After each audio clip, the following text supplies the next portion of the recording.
No, I'll just talk. It's a short talk to introduce uh, the concepts that I thought would stay with them directly by this by speaking.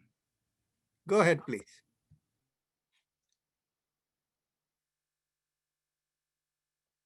This is an excellent session I attended from the last hour and a half.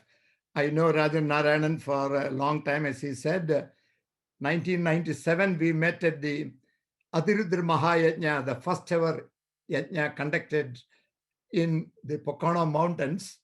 From that time, our association, we exchanged ideas, we meet often, occasionally, every alternate years, somewhere, and stay in touch. Without much ado, I'll start the session. Om Sri Guru Bhyo Namaha Harihi Om Ganana Am Tva Ganapadigam Havamahe Kavim Kavinam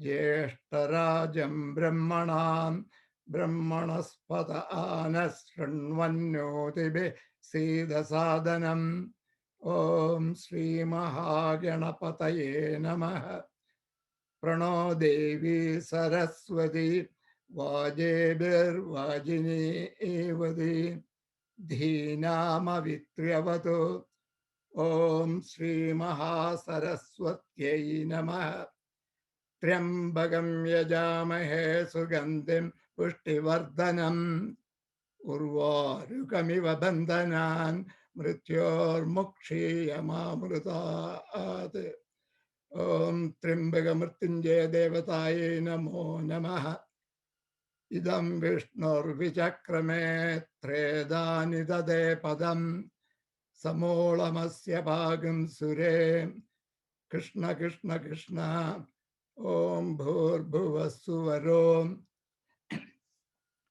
I start all Veda classes with these four mantras. These are Veda mantras, Rigveda mantras, and first one is for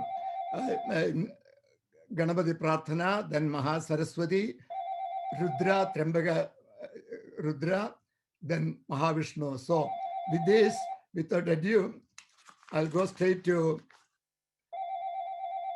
all yoga practitioners, all Sanatana Dharma followers, all Veda followers. We all come from the same big family, Veda and Dharmic living. And the story of the Vedas, or when originally we got these Vedas, the rishis of the Vedic time, we believe that Vedas existed always permanently, yet scientific evidence goes 6000 BCE or earlier. Latest archaeological evidence and all that have changed many shorter times that Westerners have propagated last 300 years, but now it is fairly well accepted, 6000 BC or earlier.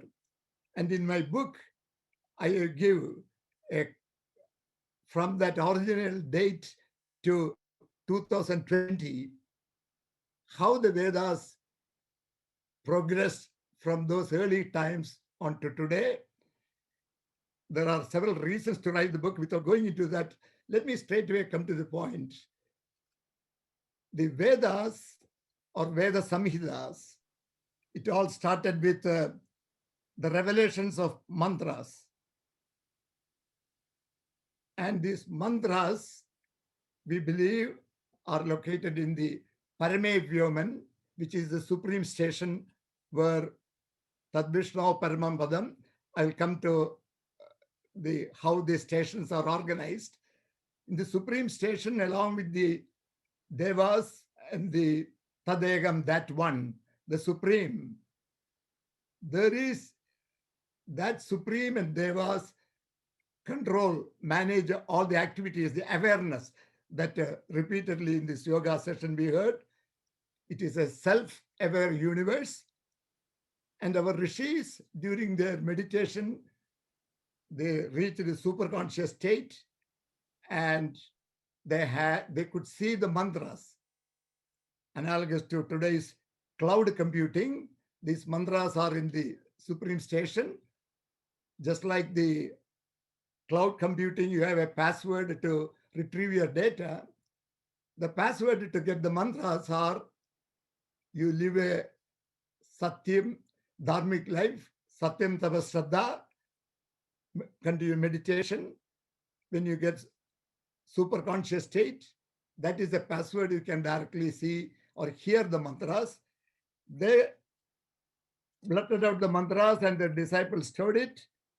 And the Vedic period, the Rishi period, from 6000 BCE to about 3000 BCE, and the various rishis, about 400 rishis, 30 of them lady rishis, belonging to all varnas, no bar, anyone who can practice this sattvic living, dharmic living, and continue meditation, they can reach super conscious states and they receive a mantra. One who receives a mantra becomes a rishi. He is called a rishi.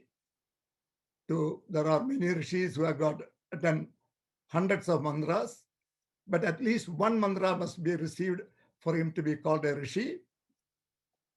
These mantras, after a while, there were not enough interest to continue this meditation and retrieve mantras.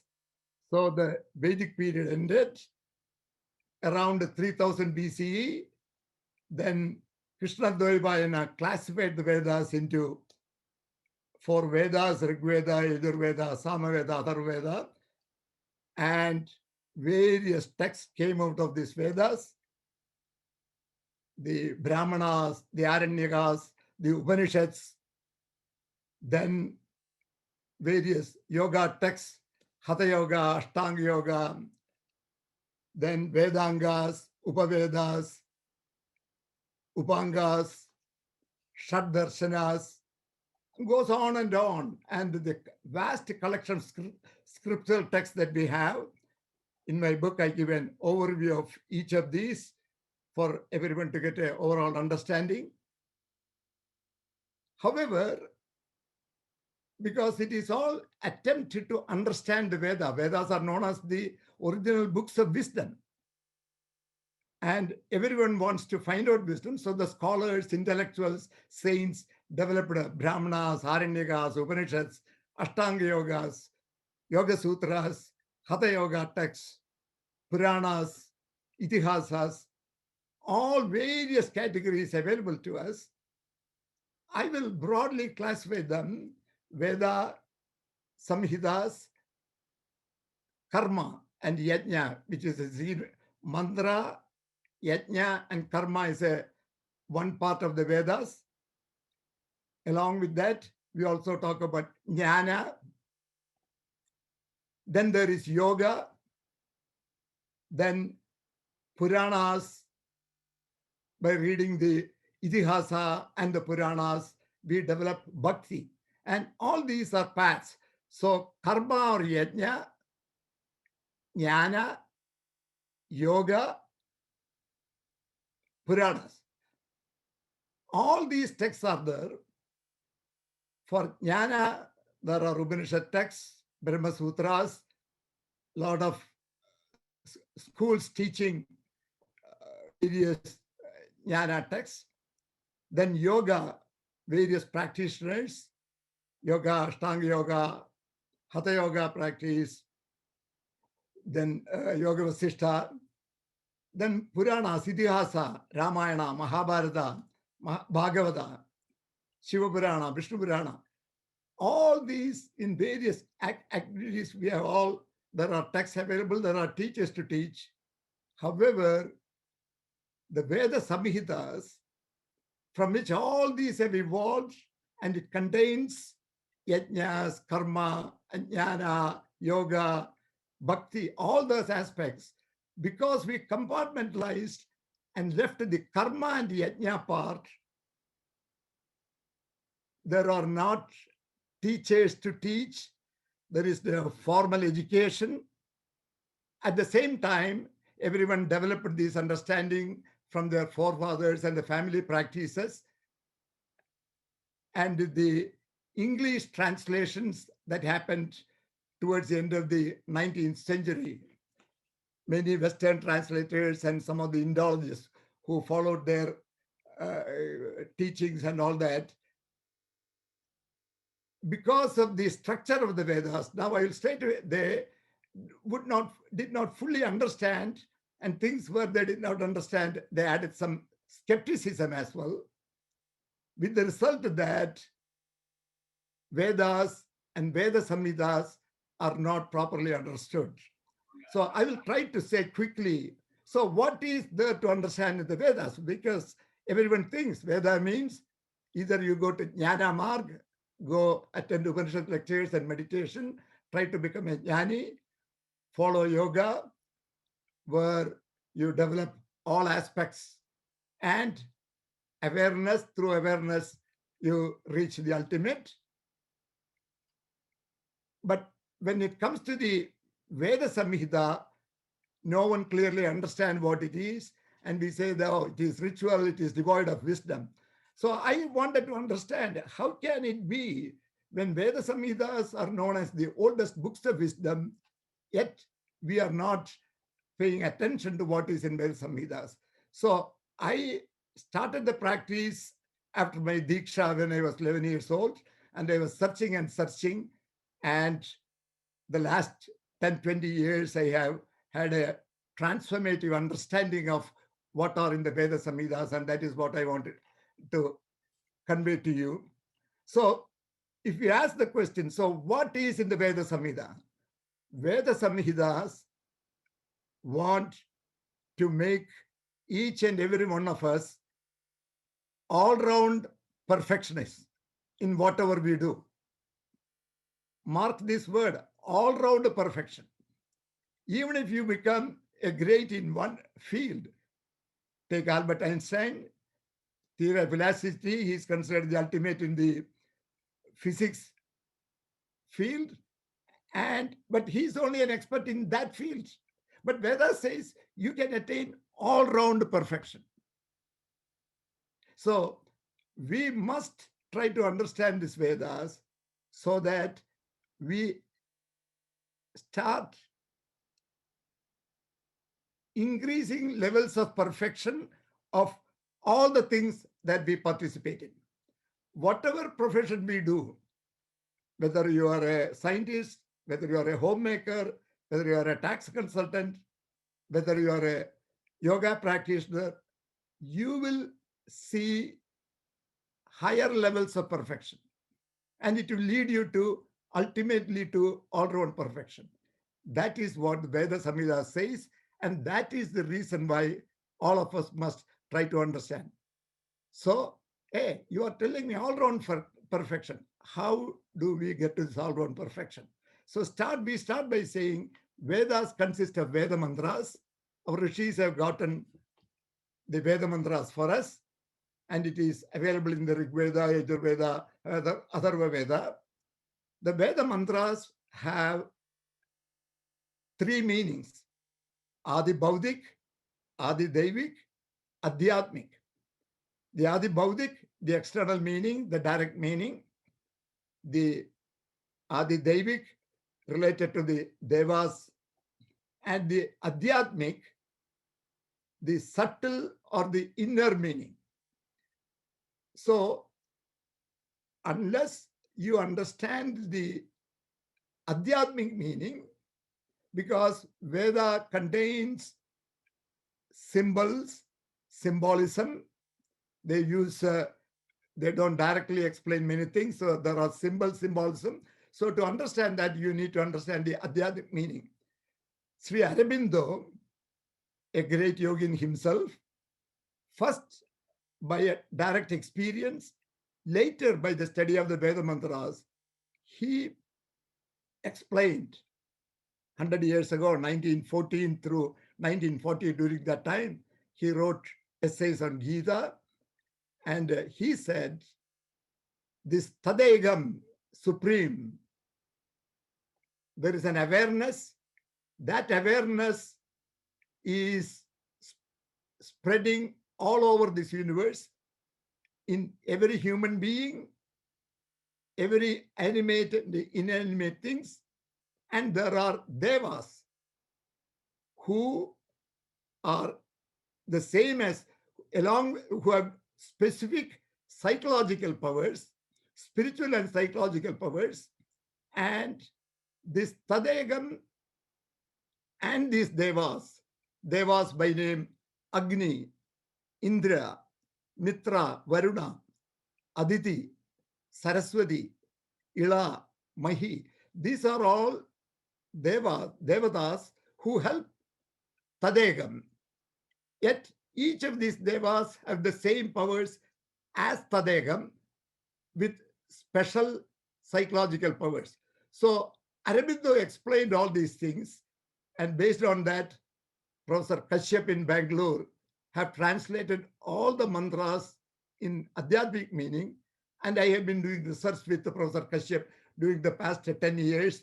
And I am going to briefly explain how all of us can get increasing levels of perfection in what we do, and ultimately becoming all-round perfectionists and realize the goal of life. And what they say, the Deva Rishis, are this Tadegam and these Devas. In fact, the mantra you would have heard, Ekam Sad Vipra Bahuda Vadanti. Even though that's only one line of a 4-line mantra, Indram, Agnim, Indram, Mitram, Varunam, that is other, these names are analogous to that one, Ekam Sat. That is what it meant. However, people mistranslate that Ekam Sat Vipra Bhavanti. That means that reality is the same, and they apply to other religions. That is not what meant by this sloga. Ekam Sat Vipra Bahuda Bhavanti, Agnim, Indram, Mitram, Varnam. Whether it is Agni or Indra or Mitra, Varna, they have the same powers as Ekam Sat, and all of them have psychological powers. And Aurobindo explained that by these Veda mantras, each of us can communicate with the Vedas. And this is not a belief system, this is a proven science. Proven science because 400 rishis in a span of about 1500, 2000 years, at different times, they have meditated and received different mantras to Agni or Indra or Mitra or Varuna or Saraswati or Surya or Aditi. Yet the sum total of the proper characteristics received by these different rishis at different times with the different mantras are the same psychological powers. So there is an experimental verification of different people in different times have communicated with the devas and received these psychological powers. So by we chanting the mantras, we can communicate with these devas. And all these devas work harmoniously, and their only purpose, Tadegam and these devas, are to help you. Even though in Puranas you may say that some devas are jealous of the other deva, none of them happens in these devas. They are harmonious, working. They have no problem if you worship Agni, has no problem if you worship Indra, because Agni, Indra, Mitra, Varna, everyone is the same Tadegam with special psychological powers. And before coming to the psychological powers, I will talk to you first about the mantras. Even people who chant the mantra may not know, but mantra has specific and excellent power. And I will read from my book. The essential power of the mantra is to make us see the world or thought beyond our senses. Look at that first sentence. The essential power of the mantra is to help us see beyond what we can see by the senses. In other words, for things that we can see by the senses, why do we need the mantra? So the mantra has a supraphysical power, and this supraphysical power allows the contact with the supraphysical world, endows the person who sees with a certain power, the intensity of which varies from person to person.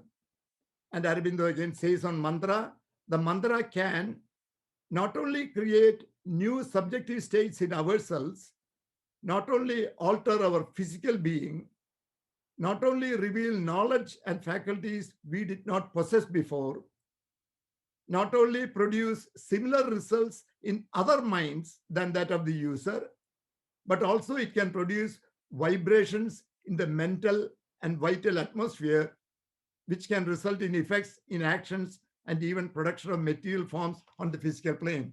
This is conveyed by that great yogi. So these mantras have power, and there are Agni mantras. In fact, Rigveda starts the very first mantra. Rigveda has 10,552 mantras. The very first mantra of Rigveda is Agnimi ile purohitam yajnasya deva mritwijam hotaram ratnadatamam. Agnim ile, O Agni, I adore you. Purohitam, you lead by the front. Yajnasya devam, you are the lord of the yajna. Hotaram, you will call other devas. And Agni has the psychological power, divine willpower. So once you chant Agni mantra, there are people still conducting Agni Hotra. There are web references where the mantras to be used for performing Agni Hotra. Many people are following that and doing the Agni Hotra, chanting the Agni Hotra, Agni mantras. And I have provided the first 9 mantras with meaning in my book on Agni. The first sukta contains, Rigveda has 10,552 mantras in about 1,028 suktas. The first sukta is for Agni, knowing the divine willpower. Divine willpower means without willpower, we will not be able to accomplish anything. So we must chant the Agni mantras. And Agni me ile purohitam, if you chant only one mantra, the very first mantra, understanding the meaning, you can invite.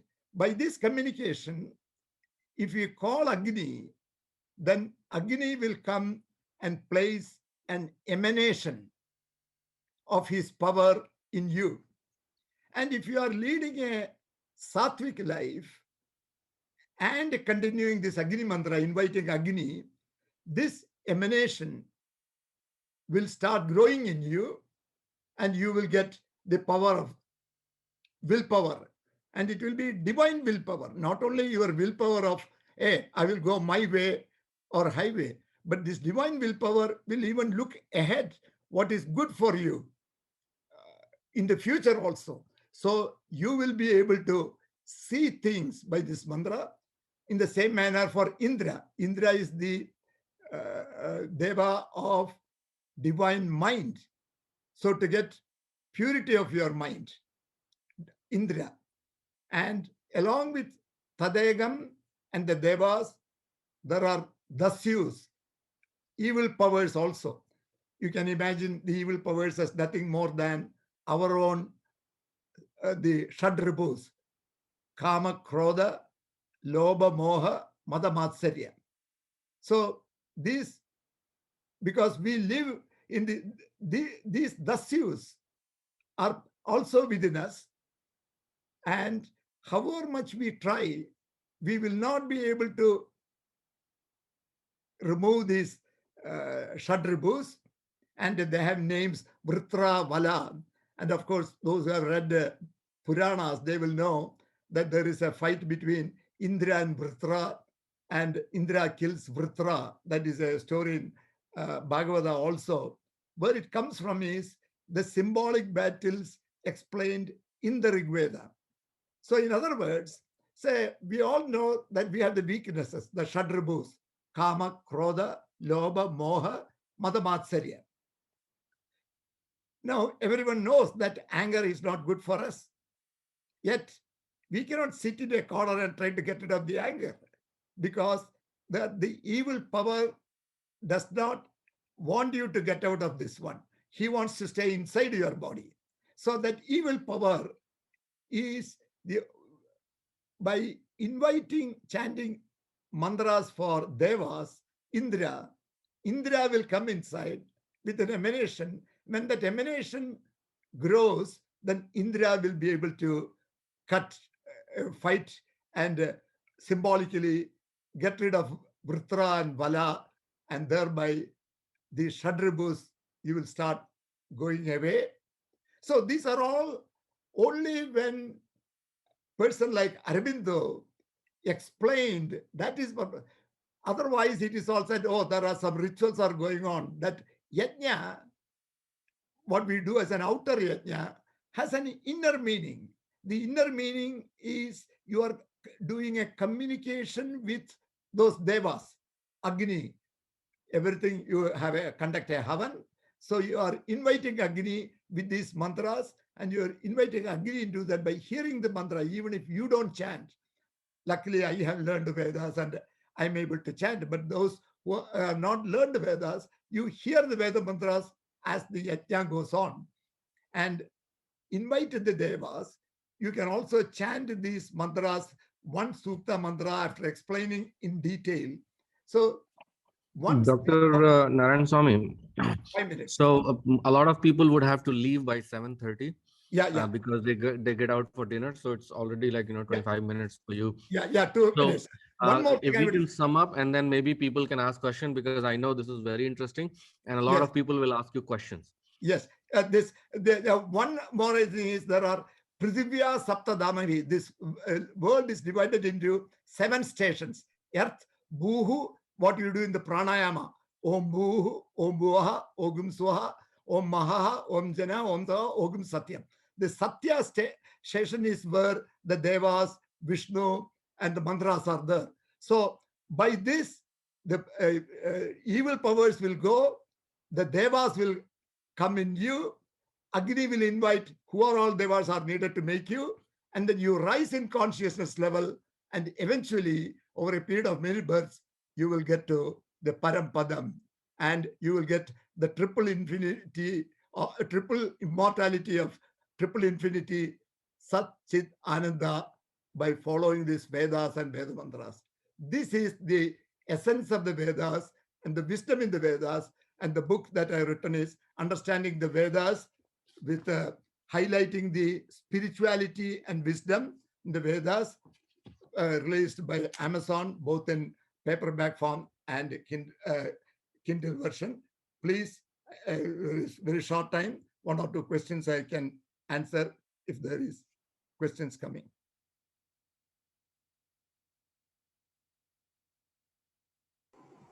Can I ask a question? Yes. So you mentioned that one should recite Veda mantras daily. Now, after that, you also mentioned that 10,552 Vedas alone. So how do you propose we get started? What is the question? You had mentioned that one should recite Veda mantras daily, right? Yes. Get purified or whichever. But then there are 10,552 Vedas approximately. Mantras. In Rigveda alone, there are 10,000. But you start with one mantra, and invite Agni. Agni has so many mantras. In this 10,552, there are about 2,000 mantras for Agni, 2,500 for Indra, about 50 for Saraswati, 100 for Surya, different devas. So each deva has a different power, a psychological power. If you chant, and in fact, there are mantras put together, 3 mantras each for each of them, for 4 devas. You can chant 12 mantras. True, but what my question is related to a daily life, for a daily lifestyle, to get yourself to that level.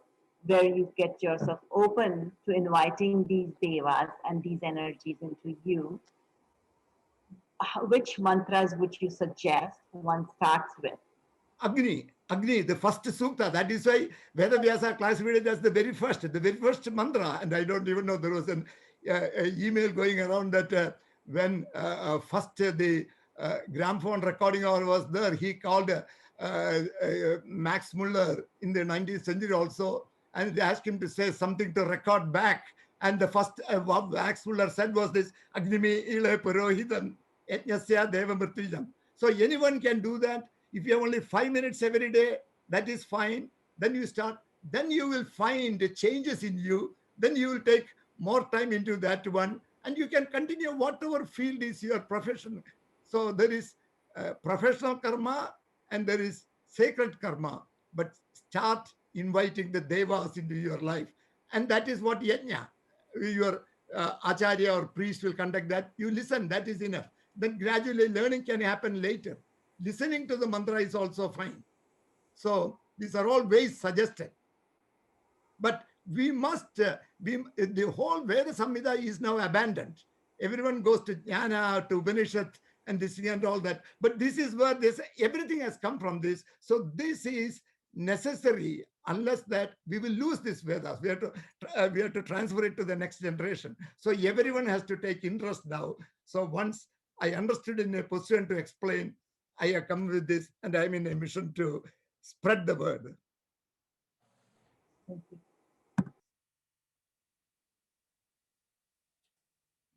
Anyone else has a question? Yes. Could you please recite one or two mantras for Agni? Agnimi ile purohitam yajnasya deva mrityujam hota aram ratnadatamam Agni purve eber rishibiridyai nutanairuta sadevam ehavakshadi Agnina reyimasnavat poshameva dive dive yashasam veeravattamam Agnina reyim asnavat. Agnina, by Agni, reyim, all felicities, your hidden felicities will be expanded. And then what will become? Yashasam veeravattamam. You will become yashas. You will be known. And veeravattamam, you will become free of worries. You will be bold. You will have fearless. So mantra itself says that, and you must understand the meaning. So I have given the 9 mantras, the whole first sukta for Agni. So if you can read that and understand and spend 5 minutes a day chanting that mantra, reading that mantra, the chant part can come later. Simply read that and think of Agni as a deva. Invite him to your inner. It will take time. Nothing happens overnight. But if then Agni mantra is there in that 9. There will be others also who will teach you. You go to your local priest, they will teach you the Agni mantra also. But the book says the complete origin, how we have come, and there is a lot detailed and deeper explanations in the book that will help you to understand our Veda Samhitas better. Namaste, everyone. I need to leave now, but I want to thank Dr. Narayan Swami for this excellent presentation. I do want to mention that all of you here know the power of mantras, because we use mantras right over here. And in fact, what it is Dr. Narayan Swami may not know, we have mantra for each organ and each part of the body. We look at mantras in 3 different ways.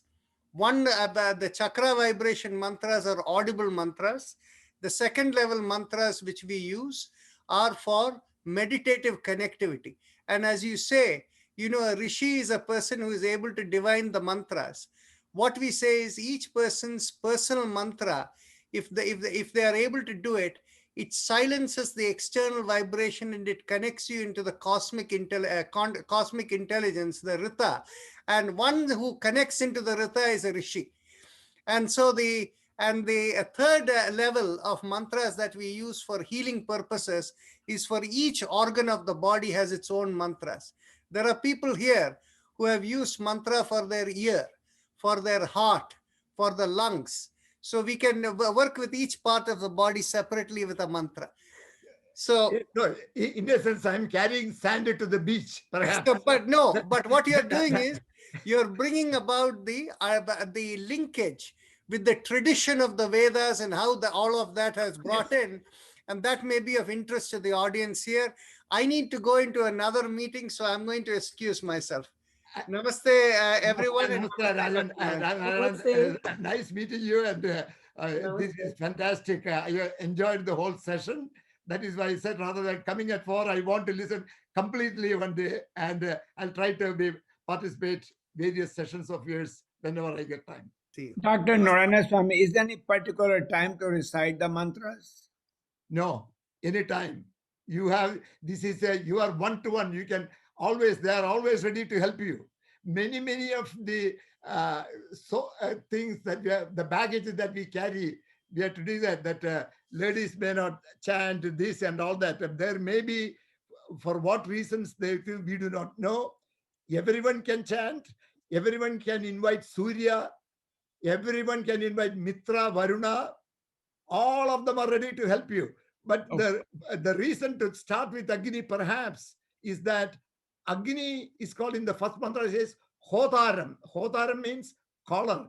Agni will call other devas who have psychological powers that you are lacking. So Agni will decide. Once Agni comes, he will know where you are lacking and who has that psychological power. He will invite that deva because he is the Hotar. Hotaram. Agnimi ile purohitam yajnasya deva mritwijam. He's a ritwijam. He's full of truth. Hotaram, he can call. He's a ratnadadamam. He will bring out your hidden felicities. You don't even know you have that capability. So once you start this, that is why this Agnihotra and everyone say Pradar Agnihotram and Sayam Agnihotram was part of our forefathers doing that. I have just a side question. When you do homam, why there are certain shlokas are recited in the morning and certain in the afternoon? It says Sayam, Prada, they have different scheduled them, inviting this so that my night be better, my morning time be better, so somebody more active and all. Thank you very much. I appreciate that. Thank you. You can buy this book on Amazon. Amazon, yes, please. What language did you use for English. mantras? Mantras are Sanskrit.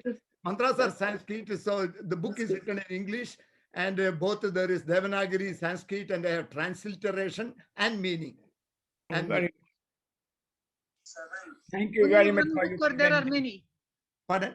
There is only one book or there are many books? Only one book I have written, and there are a lot of references in that one. My professor has written a lot of books, many symbol books that is written by Sakshi Trust in Bangalore.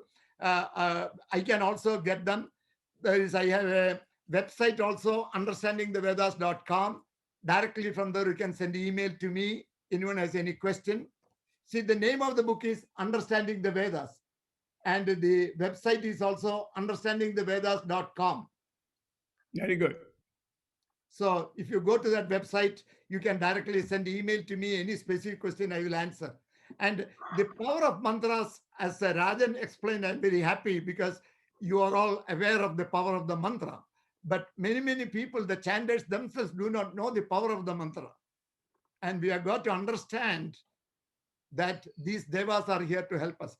The rishis who got these mantras, they will also come with you. Every mantra has a rishi, chandas, and a devata. Yeah, Dr. Narayan, I have one question. Thank you. Yes. Hello? Go ahead. Yes, go ahead, Mr. Yeah. Patel. Okay. Those Ved mantra, you said there was a Adi Bhautik and Devi and Adhyatmik mantra. That was written so many years ago. At that time, probably they wrote according to our lifestyle or all our environment everywhere. So these are still true for us. And it worked. In fact, that is a question repeatedly asked. Vedas were old and that may be needed at that time when people did not have anything to do. No, it is more relevant today. And we are missing out everything. We are dropping this because what this says is, you see, if you look at the physics, there are many physicists who say it is a self-aware universe. There is awareness. That is what we are kind of, in all this, when we chant this Vam, Ram, Lam, all these things, the Panchabhutas, we can call them, invite them, take the energy. How does animals in the nature or trees, how are they all sustaining? There is energy, there is awareness. And that awareness we can increase accepting, getting that awareness by these mantras. You see, simply like, for example, you go out on a sunny day, then the heat of the sun we get. But sun has not only the heat, sun also has a psychological power. What is his psychological power? Truth. That will, you see, even sometimes when we say, hey, this is a small thing, I can cut across this, even if I'm not truthful here, it's okay. It's a minor, harmless lie. No, once sun comes to you, sun will not allow you to do that. Because any time that we are not living in truth, we are creating what is called a papa, sin. And unless we remove the sin, we cannot get into the perfect purity stage again. So try to be, at least in the simple cases, do not lie. Of course, personal, too deep, embarrassing situation, we all may cut across because we are still human beings. But once these gods come, they will not put you into the stage. That is what the power of... Huh?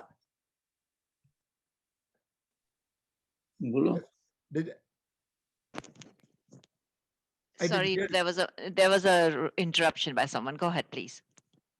No, what I mean is, so we try to live Satyam Tava Shraddhayam. That is a frequent reference in Vedas. We must live in the Satyam Tapas. Tapas is just a focused attention. In fact, Bhagavad Gita says there is a Shariram Tapas, Manasika Tapas, and all that 17, 14, 15, 16, chapter 17, 14, 15, 16 gives, how to lead various Gita gives many directions. No, what I said this that karma or yajna, jnana, yoga, bhakti, and Puranas, bhakti, all our total scriptural texts we can catch it in there, and that is exactly what Bhagavad Gita, the 4 yogas, bhakti yoga, karma yoga, raja yoga, and jnana yoga, all is there in bhakti. Yeah, but to get to the root by understanding these Aurobindo, because we have lost all this. We lost all this knowledge because rishis taught it to their people, and then they promoted outer yajna also. Otherwise, this Veda may drop out. But only outer yajna stayed from 3000 BCE until Aurobindo came. In fact, Madhvacharya in 13th century, he said there is adhyatmic meaning. Unless you take this adhyatmic meaning, you will not understand why you are doing this yajna. But nobody followed it up at that time. But Aurobindo, Kabali Shastri, Kashyap. So in the 20th century, we have all this data, and I was fortunate to, I started as a practitioner, and then I understood all these Aurobindo's explanations and all that from Kashyap, and I've been doing research for the past 10 years. So I have made this, that by reading this, it will give you better understanding, along with the yoga and the mantras that Rajan Narayan explained. This will be reinforce your experiences by a good understanding. I'm very happy. Thank you. One question I want to ask you is Gayatri mantra, Om Bhurva, is a part of the Vedic mantra, or is it a different mantra? Yes, that is for sun. Om Bhurva Swaha Tatsa Vidurvarenyam Bhargo Devasya Dhimahi Dhiyo Yona Prachodayad. Sabita. Sabita is the creator. He is the Pratyaksha Brahman. He is the as direct, supreme, that you can see. So Rishi Vishwamitra was got this Gayatri Mantra. The Rig Veda is divided into 10 mandalas. Gayatri Mantra occurs on the 3rd mandala, 62nd sukta, 10th mantra. So it is divided into mandalas. Each mandala has a number of suktas. Each suktas has a number of mantras. And Gayatri Mantra is in the 3rd mandala. And how about the Mahamrityunjaya mantra of That is in the 7th. That is in the 7th mandala. Triambagam yajamahe sugandhim bushti vardhanam urva rukamiva bandhanan mrityor mokshiya mamrita ad. That is 7th mandala, 59th sukta, 12th mantra. So that is revealed to Vasishta, Rishi Vasishta. So you asked 2 questions. The 2 Thank you so much. Vishwamitra and Vasishta. You asked about Thank you so much. mantra was revealed to mandala 7. That is all the mantras in mandala 7 is revealed to Vasishta, and the 3rd mandala is Vishwamitra. Gayatri Mantra was revealed to Vishwamitra. Dr. Narayan Swami, is there a particular hierarchy of these mandalas? Well, the rishis, when the rishis received the mantras, there were, you have to imagine rishis as, I am sitting here. If this is a rishi in Los Angeles, another rishi in New Jersey, another rishi in there, everybody in the Harappan civilization in that area, separated by distance, and they had their disciples. So no hierarchy. Different rishis got all these mantras together, and from 6000 BC to about 3500 BC, the rishi period, when it ended, there was a vast collection of mantras, and then Krishna Dvaipayana classified this. So he's given the title Veda Vyasa. Vyasa means one who classified. So that Veda Vyasa, so he organized it, and he made Agni mantra as the first mantra, because Agni is a very important deity in Rig Veda. 2000 mantras for Agni. So other than, there is no hierarchy I can talk about. All the 10 mandalas of Rig Veda have the same value. Different rishis have got, in fact, in the 10th mandala, 125th sukta, Vagamrini, there is a lady, rishi, Vak, very famous lady. She has been a teacher of many Upanishadic rishis also, Vagamrini. So she got the mantra Vak. So there is no hierarchy. I will not say this. It all came during those, it is there in the Paramevyoman. Different rishis at different times got this. That's all what we can. So the mandalas are because of the different time periods that they... I would not say the different time periods. It may be due to how Vyasa, I have not studied that. That's a good question. But Vyasa compiled it and organized it. They put them in mantra 1. The mantra 2 through 9, 7 of them to each rishi and their disciples. Gritstamada, Vishwamitra, Atri, Angirsa, Kashyapa, Vasishta. So 7 of the mandalas are their rishi and their disciples only. Then mandala 1, mandala 10 are various rishis and various devatas. And mandala 9 is all for Soma, delight. Soma is delight. All the mantras of mandala 9 are for Soma. So what else is the basis, I cannot say, but there is no hierarchy. And this is Rig Veda. Then there is Yajurveda. And Yajurveda became Krishna Yajurveda and Shukla Yajurveda. Krishna Yajurveda has the Taittiriya Samhita. Shukla Yajurveda has the Vajrayana Samhita. Then Samaveda. Samaveda mantras are all in Rig Veda, but they are chanted in a, with a sama, in a saman. Hymns and chants, right. Vedanam Samavedosmi, because of the that is the delight and the singing and all that. Krishna says in his Vibhuti, Vedanam Samavedosmi. Among Vedas, I am Samaveda. Chapter 10, Vibhuti Yoga of Bhagavad Gita, Krishna says, Vedanam Samavedosmi. Among Vedas, I am Samaveda. So because everyone likes to listen to that Samaveda, then Atharva Veda. Atharva Veda contains Bhumi Sukta, where we are the only people 3,000 years ago that earth is a living thing, living organism. We cannot just, in fact, even the Bharatanatyam people, they pray God, oh, I'm stomping on you.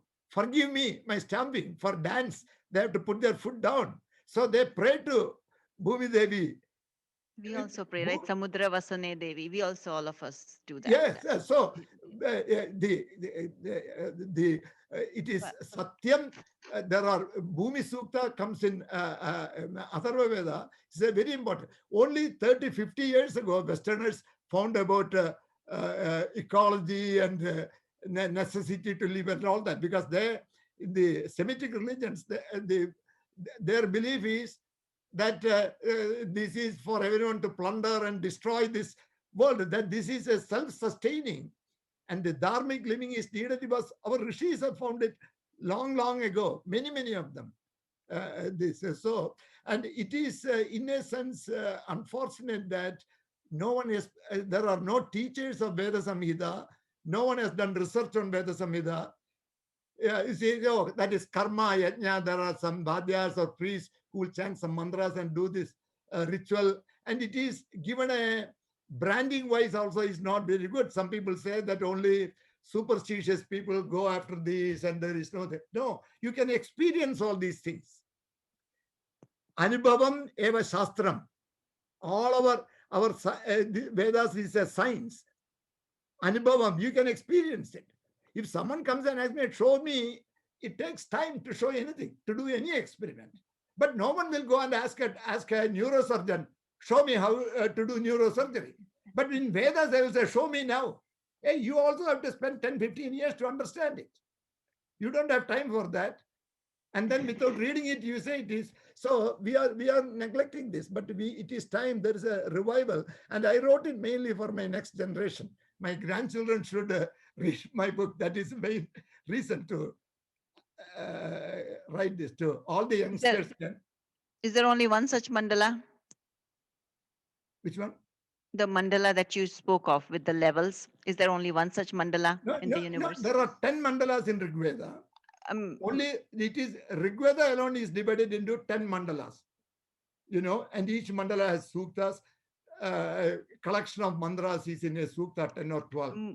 Okay, I can rephrase my question. So if there's a parallel universe, do you think these mandalas would exist in that parallel universe?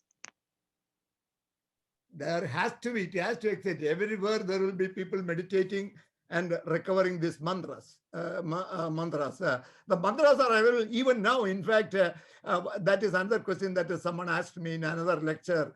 So why only that rishis got the mantras? So what happened? No, even today you can get mantras, and there is a Daivarada in Mysore, Gokarnam. He saw this meditation. He saw, they see it and they will speak out the mantra, but someone has to transcribe and then note it down, and then when they come out of that thing, they will look at it, whether it is proper chandas, and they will take some and they will drop others, but no one was there to note it down. But his guru was with him 1 month meditation time. He said 2 or 3 days at different times mantras, but he could not note it down. He noted on some, but that didn't make any sense.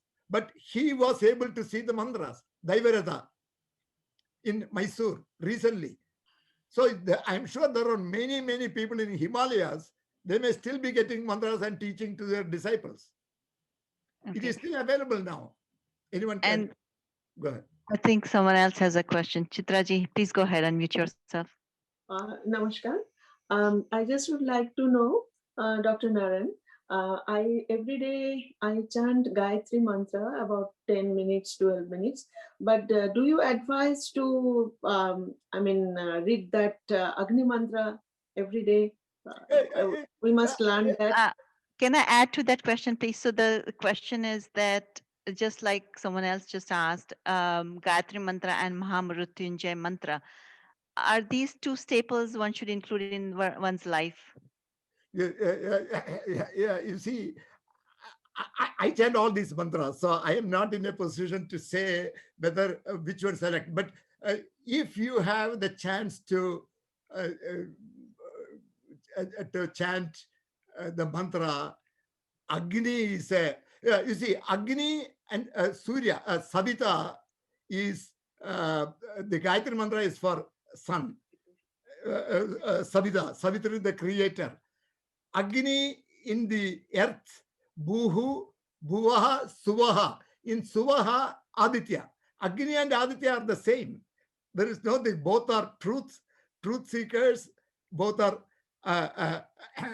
so I don't want to distinguish, but you must, chanting Gayatri Mantra is excellent. You can and must add the one sukta of Agni Mantra, 9 mantras of Agni Mantra in my book. But you don't have to buy that book for that. I'm not promoting the book. I'm saying, but understanding the meaning, because this is a communication to the Deva. So you are inviting. You are inviting Agni. In fact, I consider, you have to consider Agni as your friend. All rishis have considered them as their friend. They are ready to help. Another friend, you call a friend to help. Oh. So Agni and Indra, their role in Rigveda is enormous, because all these 400 rishis, almost all of them have received mantras for Agni and Indra. 2000 mantras for Agni, 2500 mantras for Indra, out of 10,552. 1,200 mantras for Soma, delight. So these three deities, over 50% of the mantras are received by the rishis for them. So Agni, including Agni mantra, would be, you will see your willpower. By chanting the Gayatri mantra, you are leading more and more a truthful and sattvic life. Surya, you see, we'll say, let's get some sunlight here. So secrecy will be avoided, as people say. Sunlight is a disinfectant, which will avoid secrecy. Let's not do it anything in the darkness. Let's not do it anything in private. Let's do it publicly, openly. So sun is the Deva. The Deva definition itself is their powers of light. Any Deva comes, you are so many of these things. Your whole, the dasyus, their job is to get rid of the dasyus first.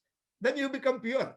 And even our Upanishad says that when all our impurities are removed, the self shines itself. You see, the self-realization, you cannot go and catch the self.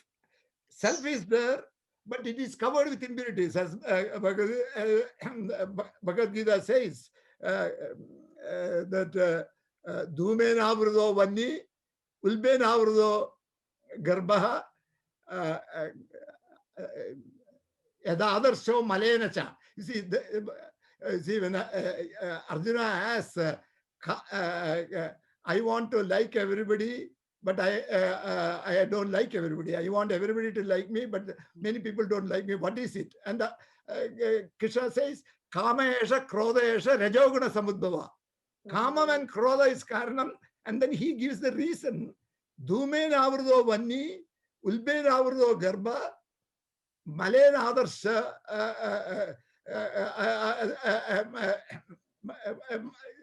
this thing. So he gives 3 examples. Dhumen avrudo vanni, just like fire is covered by dhumam, smoke, just like the fetus is covered by that sack around, just like the mirror is covered with the dirt, your self is covered with impurities. Oh. Yeah, so he gives the example. Dhumen avrudo vanni, yada adarsho, ulben avrudo garba, yada adarsho malenacha, adarsha mirror, malenacha dirty, tadat teneda avrudam. Your self is avrudam, covered And he gives 3 examples. And there is, of course, when I teach Gita, I will say, why 3 examples? One is enough. Why 3? There are 3 different reasons for different types of people. Some dirt is only very small. It can easily be removed by dhumam. If you remove that, then Agni will come. Yes. But for the sack to remove and it is to come, it takes time, 9 months at least for that. So he gives in grades. A deeply dirty mirror, to clean it up, it will take you a long time. So in the same manner. There's one more question I think someone has. So please. we must, we must read Agni Mantra every day. That is very important. Agni Mantra starting is inviting Agni. That is the Agnihotra. Agnihotra. In fact, our forefathers, they used to keep a pot with Agni in their homes. I know. That is the important. So we never realized. We thought these are all part of the rituals.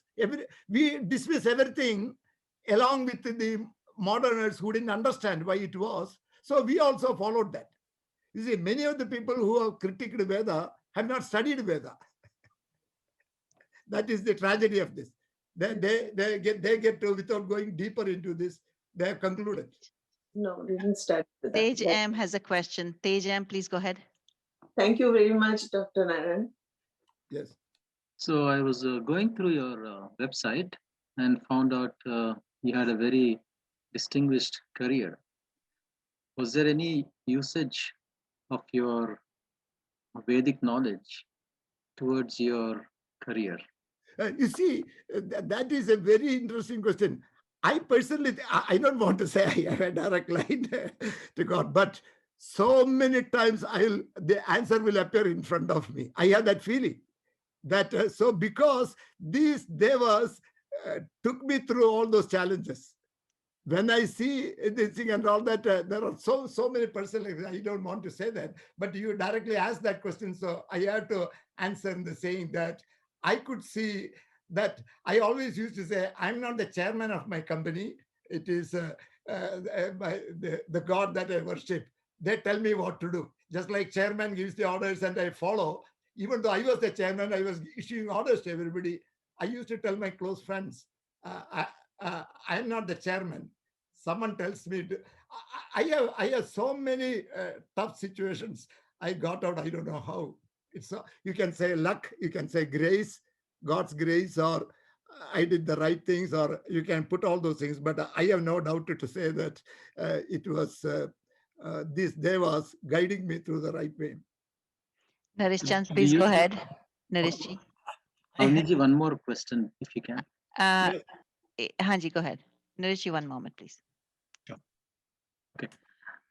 Do you teach like Bhagavad Gita online or?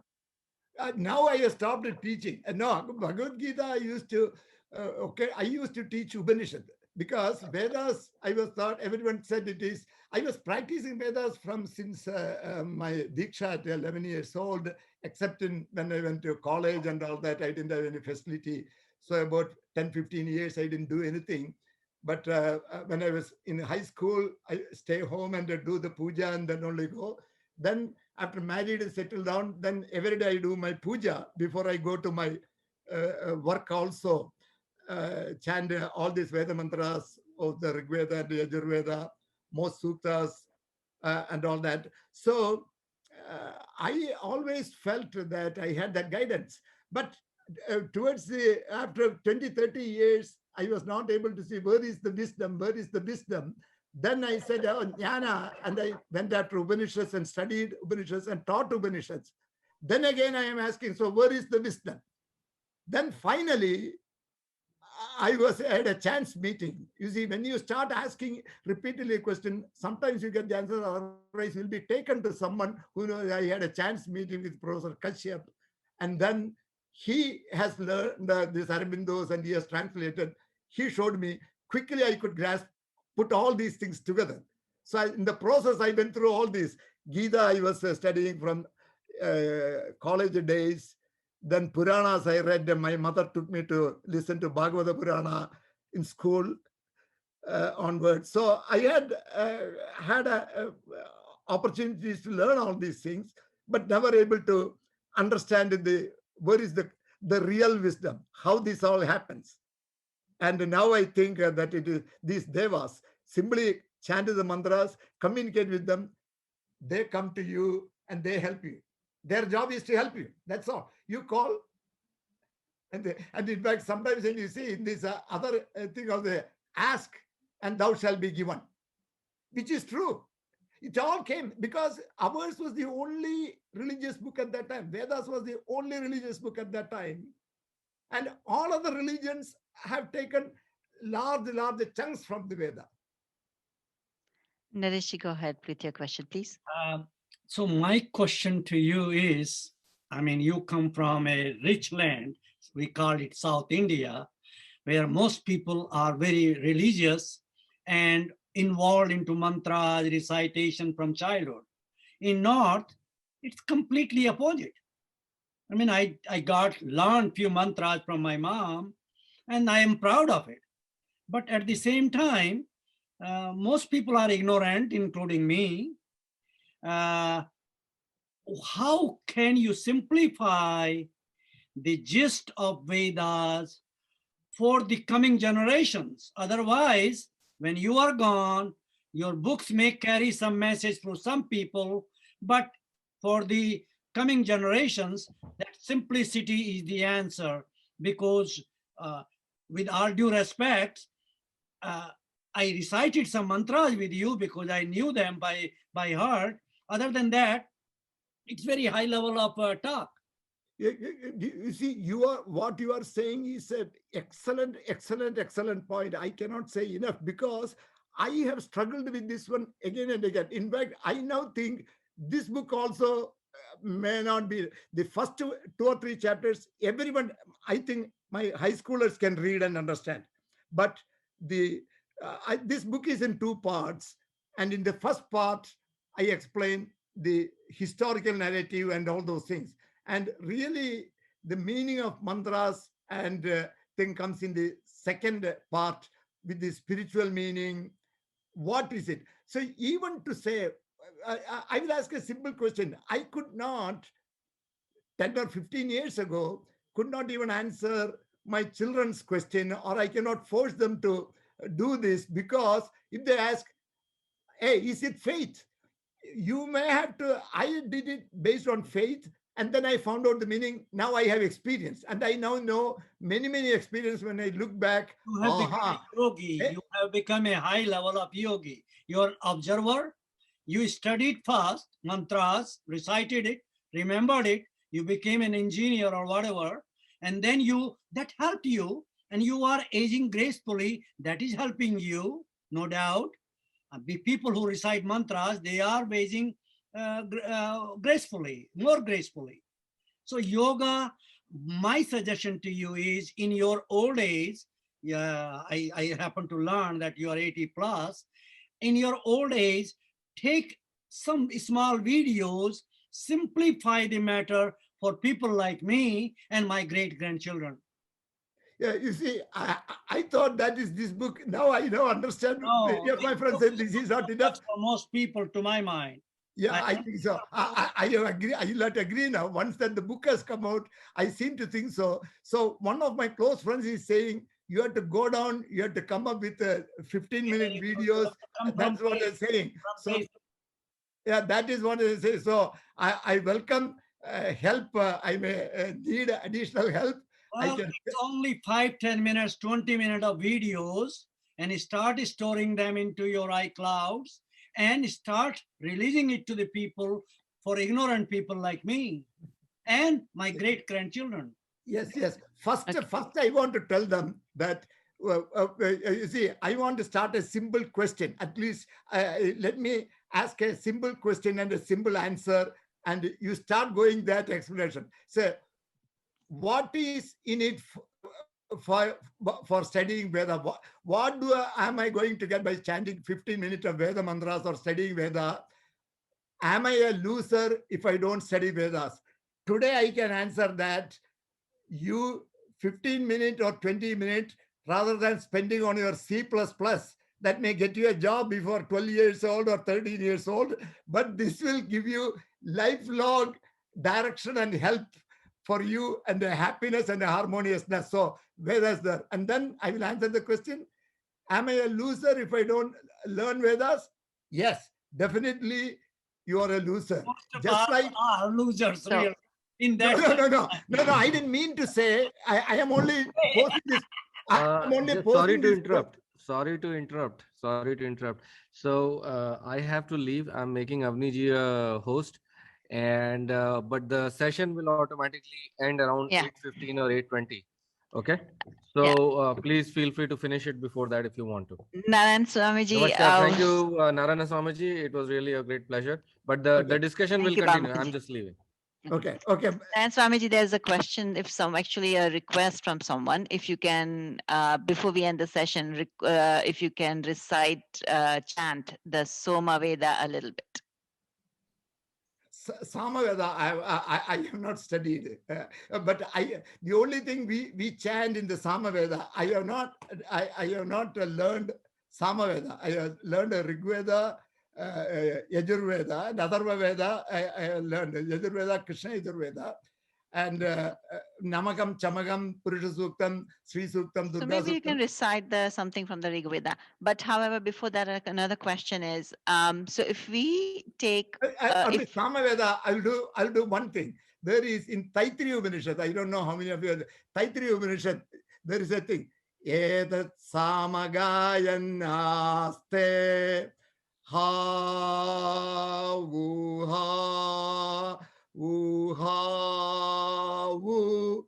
ahamannam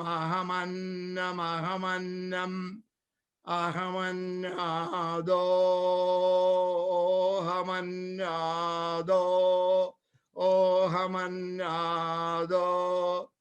ahag sloga grida ahamasme pradamajarutasya purvam devebhyo namudasya bhai yo mam veda ityupanishad. So we chant in the Chaturveda Parayanam comes, and each Veda we chant one thing. For Samaveda, the first Samaveda mantra is Agna Aya, Agna Aya. That is where the Samaveda goes, but I have not studied it. The Rigveda mantra that Sangha Samaveda is Agna Aya Hibidaye Granano Havyadadaye Nivoda Sasibarishi. What that says is Agna Ayahi. Oh Agni, come to me. Ayahi, please come. Agni Ayahi. Agni Ayahi Vidaye Gnano Havyadadaye. I have kept the Havis, everything ready for you. Gnano, take my Gnano Nihoda Sasibarisi. I have put a seat for you. Come and sit here.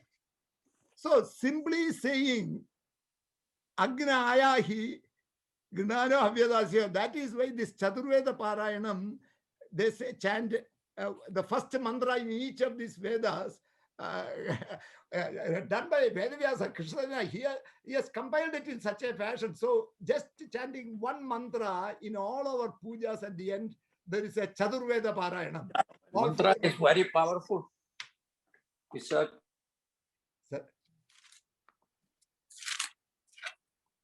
yes. Sorry. Is it okay? Time is coming.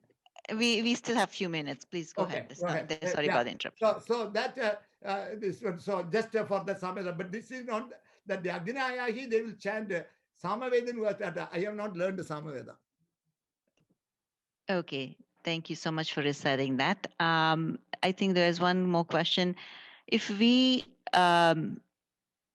pray to a particular deva, we are taking on the aspects of that deva. So for example, Agni. If we repeatedly pray to Agni, we take on the aspect of Agni. So wouldn't that be taking on all the negative parts of it, meaning getting fiery or hot-tempered? No. So is there a reason to counteract it? That's the question, actually. No. See, the Agni, these are all Deva. The moment, the meaning of Deva, translation of Deva is, Deva comes from the Sanskrit word div, to shine. So they are powers of light. There is no element of darkness in them. Even though in the later Puranas, Uma cursing Agni, right? Yeah. That Agni became a lot of pigeon our and scriptures have those where they many, curse. I think why I have not found an answer why in Bhagavata Purana, Indra is considered to be Ambarisha. Everybody know Ambarisha's story, right? Ambarisha is trying to do the Ekadasi Vratam, and Indra thinks that Ambarisha, by completing that 100th will become the Ekadasi Vratam, powerful he will Indra. assume tremendous power. So he sends Durvasa to prevent all those stories and all that. None of them is associated with Indra. So they are all harmonious. They are all powers of light. There is not even a specter of Dasyu. You see, the Dasyus are the powers of darkness. You see, Devas and Dasyus. And even though other religions also have the negative powers and Satan and they and all that, one difference is in our this thing, Tadegam is the Lord of Devas and Dasyus. So he also is Dasyus, uses for Dasyu for certain powers, and also the Tadegam, the supreme controller, that one that we consider as Brahman, which became later Brahman in the Upanishads, that also has so none of these devas have any negative power. You will not take on any of their negative powers. Rigvedic devas are all pure powers of light. By their coming, you will only remove your darkness. You will not add on to any additional dasyus to you. And the last question, I think, is because we're almost at the end of our session. Pronunciations. What does it matter if these are mispronounced? See, the correct understanding and the correct word is needed to invite them. And if this is a way of communication, we must have correct communication. There is no doubt. But whether you need to chant with this swara, I think that is needed only for group chanting and others. Just the like chandas and swaras don't matter in the pronunciations. Chandas does matter because in the pronunciation, whether you are trained as the chanter of mantra, you see, the Purva Mimamsa people say that the correct chanting will produce the results prescribed for the yajna. So to conduct the yajna conductor, the priest must have learned the correct chanting. That alone will produce for each yajna, whatever the rewards are mentioned, for you to get that rewards, the correct chanting is needed. But for you to invite Deva to come to you, I do not know whether that is needed. Deva will come. As a scientist, I cannot think that I cannot call an awareness and come. They have to come. That is their job. They are here to help whosoever calls them. So everyone can call. I think with bhakti, if we call, then they will be pleased. I think, yeah, of course, sincerity and devotion is needed to call. Otherwise, they will not even call. If you test that, they may not. And there is also another thing.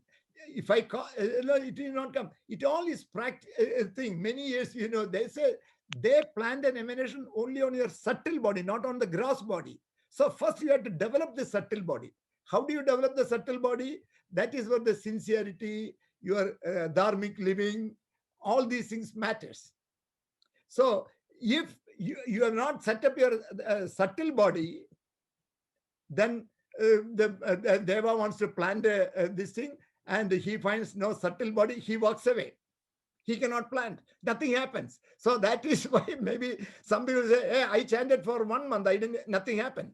Nothing happened because you have to maybe carry on more, you be more sincere, and you try to be more sattvic living. All these things go together. Maybe. Narayan Swamiji, thank you very much. This was a very, very informative session. I'm sure everyone here would love to have more time with you. Hopefully, we'll see you again. Yeah. Anytime. Thank you. You know, I'll be Thank very you happy. so to- much. We Thank really you so much, enjoyed Narayan. Thank you. Thank you I'm so much. sorry. Very much. Narayan Swamiji. Thank you. I'm sorry. Go ahead and unmute yourself, Narayan Swamiji. I'm sorry, I had to mute you. Please unmute yourself. Please unmute yourself. Please Thank you unmute. very much. Thank you. I thank you. I enjoyed very much sharing this information, and I am available anytime.